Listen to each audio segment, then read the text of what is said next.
శ్రీ గురుభ్యో నమః. శ్రీకృష్ణ గురుచరణ సన్నిధి అనే గ్రంథం గురించి చెప్పుకుంటూ ఉన్నాము. అందులో మాస్టారు భగవద్గీతను గురించి వివరిస్తూ ఉన్నారు. ఆ మాస్టారు ఎట్లా వివరిస్తూ ఉన్నారు, ఏమేమి ప్రత్యేకతలు తెలియచేస్తూ ఉన్నారు అనేటువంటిది పున్నయ్య శాస్త్రి గారు మనకి చెప్తూ ఉన్నారు. నిన్నటి రోజున కొన్ని శ్లోకాలు చెప్పుకున్నాము. ఈరోజు కూడా కొన్ని శ్లోకాలు చూద్దాం. అంటే కొన్ని శ్లోకాలు మంత్రమయములు, కొన్ని శ్లోకాలు సాధనాపరంగా చాలా విశేషమైనటువంటివి. అట్లా కొన్నిటిని ఉదహరించారు. అందులో ఒక శ్లోకం చూద్దాం. 7వ అధ్యాయంలో 14వ శ్లోకం. దైవీహేషా గుణమయీ మమ మాయా దురత్యయ మామేవ ఏ ప్రపద్యంతే మాయామేతాం తరంతితే. ఏలయనగా దైవ సంబంధమైనదియు త్రిగుణాత్మకమైనదియునగు ఈ నా యొక్క మాయ దాటుటకు కష్టసాధ్యమైనది. ఎవరు నన్నే శరణు పొందుచున్నారో వారి మాయను దాటివేయగలరు అంటూ ఉన్నాడండి భగవానుడు. దీనిలో మాస్టర్ చెప్పిన ప్రత్యేకత చూద్దాం. మాయను నిందించరాదు. మాయ అనగా మాతయే అనియు ఆమెను గౌరవింపవలెననియు త్రిగుణాత్మకముగా మాయ పనిచేయుట వలనే సృష్టి సాగుచున్నదనియు మాయాబద్ధుడు జీవుడే కానీ దేవుడు కాదనియు. మాయకు బద్ధుడైన వాడు జీవుడే, దేవుడు మాయకు బద్ధుడు కాడు. మాయ దేవుని క్రీడ అనియు, కావున అది దేవుని భార్య వంటిదనియు. శరణాగతియే మాయను తరించు దారి అనియు ఉపదేశించిరి. మాస్టారు శరణాగతే మాయను తరించడానికి దారి, కానీ దాన్ని నిందించకూడదు అని చెప్తూ ఉన్నారండి. తర్వాత ఇంకొక శ్లోకము, ఇది 7వ అధ్యాయంలోనిదే అండి. 7వ అధ్యాయం అంటే విజ్ఞాన యోగము. అందులో 19వ శ్లోకాన్ని చెప్తూ ఉన్నారు మనకి. బహూనాం జన్మనామంతే జ్ఞానవాన్మాం ప్రపద్యతే వాసుదేవ సర్వమితి సమహాత్మా సుదుర్లభ. అనేక జన్మల యొక్క అంతమున మనుజుడు జ్ఞానవంతుడై సమస్తము వాసుదేవుడే అంటే భగవంతుడే అను సద్బుద్ధి కలిగి నన్ను పొందుచున్నాడు. అట్టి మహాత్ముడు లోకములో చాలా అరుదు. దీని ప్రత్యేకత చూద్దాం. జ్ఞాని అయినవాడు అంతర్యామి అయిన నన్నును శరణు పొందుదును అన్న సాధారణ వివరణకు, అంటే సాధారణంగా వ్యాఖ్యాతలందరూ చెప్పేటువంటిది ఏంటంటే జ్ఞాని అయినవాడు భగవంతుణ్ణి శరణు పొందును అని చెప్తారు. దీనికి విలోమంగా చెప్పారండి మాస్టారు. నన్ను శరణందినవాడు జ్ఞాని యగును. జ్ఞాని అయినవాడు భగవంతుణ్ణి శరణు పొందటం కాదు, భగవంతుణ్ణి శరణు పొందినవాడు జ్ఞాని అగును అని చెప్పిరి. ఇట్లే బ్రహ్మసూత్రములలో బ్రహ్మవిత్ బ్రహ్మైవ భవతి అన్న సూత్రమునకు బ్రహ్మము నెరిగినవాడు బ్రహ్మమే అగును. ఇది సాధారణంగా వ్యాఖ్యాతలు చెప్పేది ఏంటంటే బ్రహ్మము నెరిగినవాడు బ్రహ్మయే అగును. దీనికి మాస్టర్ విలోమంగా చెప్పారట. తాను బ్రహ్మముగానైనవాడు బ్రహ్మము నెరుగును అని సెలవిచ్చిరి అని తెలియచేస్తూ ఉన్నారండి మనకి. తర్వాత ఇంకొక శ్లోకము, ఇది 9వ అధ్యాయములోనిదండి. 9వ అధ్యాయంలో 10వ శ్లోకము. 9వ అధ్యాయం అంటే రాజవిద్య రాజగుహ్య యోగం అండి. అందులో 10వ శ్లోకాన్ని ఉదహరిస్తూ ఉన్నారు. మయాధ్యక్షేణ ప్రకృతి సూయతే సచరాచరం హేతునానేన కౌంతేయ జగద్విపరివర్తతే. ఓ అర్జున, అధ్యక్షుడవై అంటే సాక్షిమాత్రుడనై ఉన్న నా చేత ప్రకృతి చరాచర ప్రపంచమంతయు సృజించుచున్నది. ఈ కారణము చేతనే జగత్తు ప్రవర్తించుచున్నది. ఇది మామూలు అర్థం. దీనికి మాస్టర్ చెప్పిన ప్రత్యేకత చూద్దాం. విశిష్టమగు రీతిలో వారి అనుభూతి నుండి ఉపదేశముగా దిగివచ్చినది. లోకమున ఏ సన్నివేశమునైనను సముద్రము పొంగి మీదకు వచ్చుచున్నను, ఇరువురు కొట్టుకొనుచున్నను, లేక తననే చంపుటకు వచ్చుచున్నను, ఇదంతయు నాలో జరుగుచున్నది అని భావించవలెను. చూడండి, లోకంలో జరిగే ప్రతి సన్నివేశం అటండి ఇది నా లోపల జరుగుతోంది అని భావించాలట.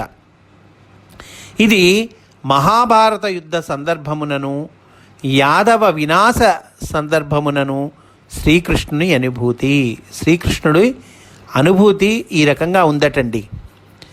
మాస్టర్ గారు తమ జీవితమున తటస్థించిన సుఖదుఖాదుల వివిధ సన్నివేశములందిట్టి అనుభూతిలో నిలిచిరి. అంటే మాస్టర్ కూడా సుఖదుఖాలు అనేటువంటి వివిధ సన్నివేశాల్లో కూడా ఈ రకంగానే ఉన్నారట అని మనకి తెలియచేస్తూ ఉన్నారండి. తర్వాత ఇదే అధ్యాయంలో 11వ శ్లోకాన్ని కూడా ఉదహరిస్తూ ఉన్నారు. 9వ అధ్యాయంలో 11వ శ్లోకం. అవజానంతి మాం మూఢాః మానుషీం తనుమాశ్రితం పరంభావమజానంతో మమ భూత మహేశ్వరం. అంటే ఏంటో చూద్దాం. నా యొక్క పరమతత్వమును ఎరుగని అవివేకులు సర్వభూత మహేశ్వరుడను మనుష్య దేహమును ఆశ్రయించిన వాడను అగు నన్ను అవమానించుచున్నారు. అవజానంతి మాం మూఢా మానుషీం తనుమాశ్రితం. ఇంకా సింపుల్గా చెప్పుకోవాలంటే నన్ను మానవుడిగా తలచువాడు మూఢుడు అని చెప్తూ ఉన్నారండి. మాస్టర్ అంటూ ఉన్నారు, ఈ శ్లోకము చాలా పవిత్రమైనది. దీనికి పెద్దలు సామాన్యముగా చెప్పు వివరణ ఏమిటంటే కనుక శ్రీకృష్ణుని వ్యక్తిగా చూడరాదు, అవ్యక్తుడైన పరమాత్మయే ఒక వ్యక్తి రూపములోకి దిగి వచ్చినట్లు చూడవలెను అని చెప్తూ ఉన్నారు. అవజానంతి మాం మూఢాః మానుషీం తనుమాశ్రితం అన్నారు కదండి. అంటే నన్ను మానవుడిగా తలచువాడు మూఢుడు అని అంటూ ఉన్నాడు కదా భగవానుడు. అందుకని సహజంగా వ్యాఖ్యాతలు ఏం చెప్తూ ఉన్నారంటే ఆయన వ్యక్తిగా చూడకూడదయ్యా, ఆయన భగవంతుడు పరమాత్మ వ్యక్త రూపంలోకి దిగివచ్చాడు అని చెప్తూ ఉన్నారు.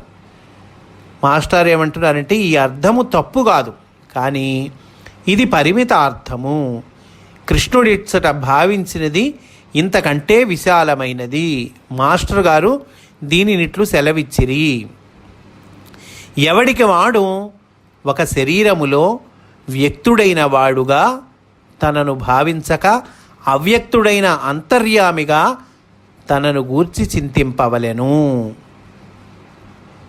చూడండి, జాగ్రత్తగా ఆలోచిస్తే కనుక మనము ఎవరికి వాళ్ళు నేను, నా పిల్లలు, నా ఆస్తులు, నా కుటుంబము, నా ఇల్లు, నా హోదా, నా కీర్తి, ఇట్లా పరిమితమైపోతున్నాం మనం. మనకి మనమే ఒక పరిమితత్వంలోకి వెళ్ళిపోతున్నాం. కానీ యాక్చువల్గా ఎవరు నువ్వంటే ఎవరు? నువ్వు భగవంతుడివి, అంతర్యామివి, నీలో ఉన్నటువంటిది పరమాత్మ కనుక నువ్వే భగవంతుడివి. కనుక ఎవడికి వాడు ఒక శరీరములో వ్యక్తుడైన వాడుగా తనను భావించక అవ్యక్తుడైన అంతర్యామిగా తనను గూర్చి చింతింపవలెను అని తెలియచేస్తూ ఉన్నారండి. పై శ్లోక భావమగు సచరాచర ప్రకృతి తాను సాక్షిగా నుండగా ప్రసవింపబడుచున్నదను దానికిది కొనసాగింపు అని తెలియచేస్తూ ఉన్నారండి. తర్వాత ఇంకొక శ్లోకం చూద్దాం. అది 9వ అధ్యాయంలో 22వ శ్లోకము మనందరికీ బాగా తెలిసినటువంటి శ్లోకమే. అనన్యాశ్చింతయంతో మాం ఏ జనాః పర్యుపాసతే తేషాం నిత్యాభియుక్తానాం యోగక్షేమం వహామ్యహం. ఎవరు ఇతర భావములు లేనివారై నన్ను గూర్చి చింతించుచు ఎడతెగక ధ్యానించుచున్నారో, ఎల్లప్పుడూ నాయందే నిష్ట గల్గియుండు అట్టివారి యొక్క యోగక్షేమములను నేను వహించుచున్నాను అని చెప్పారండి.